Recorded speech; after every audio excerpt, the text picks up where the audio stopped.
Ready to level up from single-family homes? Here's how to buy your first multifamily small apartment building. Let's roll the video. All right, you want to know how to buy your first small apartment building? Well, you've come to the right place.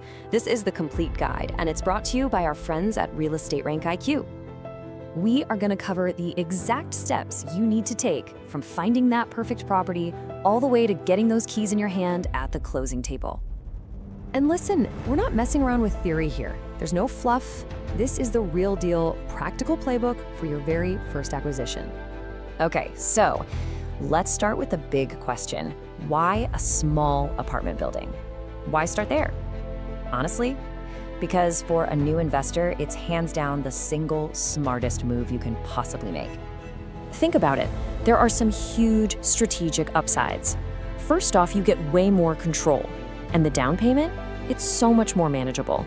You're usually talking directly to an individual owner, not some big corporation, which gives you incredible leverage for creative deals. And this is the sweet spot. It's the perfect hunting ground for those value-add deals where you're not going head-to-head with the giant institutional players. Now, this is where things get really, really interesting. There's a magic number I want you to remember, and that number is 5. The moment you cross that threshold from 4 units to 5, well, it completely changes the entire game. So here's the critical difference, and you gotta get this. 4 units and below, they're valued just like a house, based on what the place next door sold for. But the second you hit 5 units, boom, it becomes a commercial asset, and its value, it's based on its net operating income, or NOI. What does that mean for you? It means you are in the driver's seat. You directly control that property's worth. Let me show you exactly how this works. Let's say you manage to increase the rent by just $100 a month across 5 units. That's it, just a simple little operational tweak. Annually, that simple move adds a cool $6,000 to your net operating income. And here's the payoff. This is the power of commercial valuation. That extra $6,000 in income, when you value it at a pretty standard 8% cap rate, that's just a way to measure the return, it creates an extra $75,000 in new equity. You just, poof, manufactured that value out of thin air just by being a smart operator. Okay, so now you get the why, right? You see the power. So let's shift gears and talk about the how. How do you actually find one of these deals? Well, you need what we call a deal flow engine. And really, there are 2 proven channels that are working like crazy right now. The first one is all about building solid relationships with the right kind of real estate agents. And the second? You go straight to the source. You go directly to the owners themselves with a really targeted direct mail campaign. Now, when you call up an agent, you can't just wing it. You need to be super precise. Seriously, use this exact script. It immediately tells them you're a serious buyer, that you know exactly what you're looking for, and that is how you get that first phone call about pocket listings, the deals that never even hit the open market. Direct mail, on the other hand, is so powerful because you're cutting out the middleman. Think about it. That could save you the usual 6% agent commission right off the top.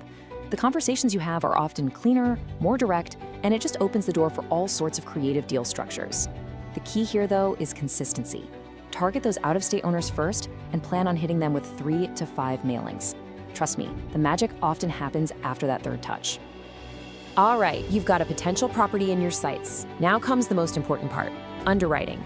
This is where you roll up your sleeves and really run the numbers to figure out if it's actually a good deal or just looks like one.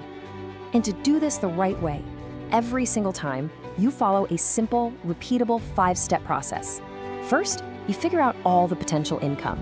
Then, you estimate all the operating expenses. That gives you your magical NOI number. From there, you analyze your loan payments, and finally, you calculate your actual return on investment.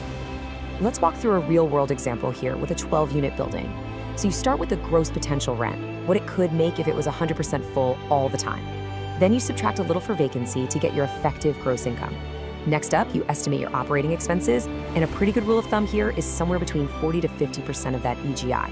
Subtract those expenses from your income, and there it is, your net operating income. In this case, it's just over $87,000. Okay, so that NOI number brings us to something your lender cares about a lot, and that's the debt service coverage ratio, or DSCR. All this number does is prove that the property's income can comfortably cover the mortgage payment. Lenders, they want to see this number at 1.25 or higher. So at 1.36, this deal is solid as a rock. You're very, very likely to get that loan. So what about your return? What are you actually making on your money? Well, in year one, it's 5.8%. That's your cash-on-cash return. But remember, the whole point of this was to find a value-add property, right? Your goal is to use those smart operations we talked about, like raising rents, to push that return up into the 8 to 10% range, or hey, maybe even higher. All right, so the numbers are looking good. The deal makes sense. Now, the big question, how do you actually pay for it? Well, guess what? You've got way more options than you probably think. Here are 5 proven paths to get to the closing table.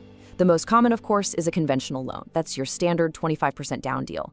But you can get really creative. You could do seller financing, where the owner basically becomes the bank for you. You could use a seller carryback to help bridge a gap in your down payment.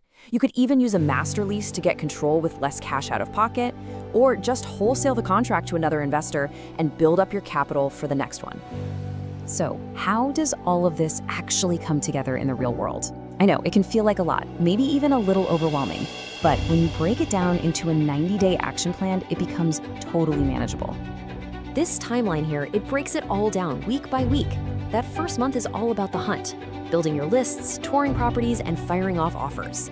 Month 2 is when you go deep on due diligence. You're auditing every lease, getting inspections, locking in that appraisal. And that final month, it's all about finalizing the loan and getting everything ready so you can take over and hit the ground running on day 1. See? The whole process is clear, and the strategy is absolutely proven. All it takes is a good plan and consistent action. So if you're feeling ready to take that next step, we've put together a 1-page acquisition worksheet to help you do just that.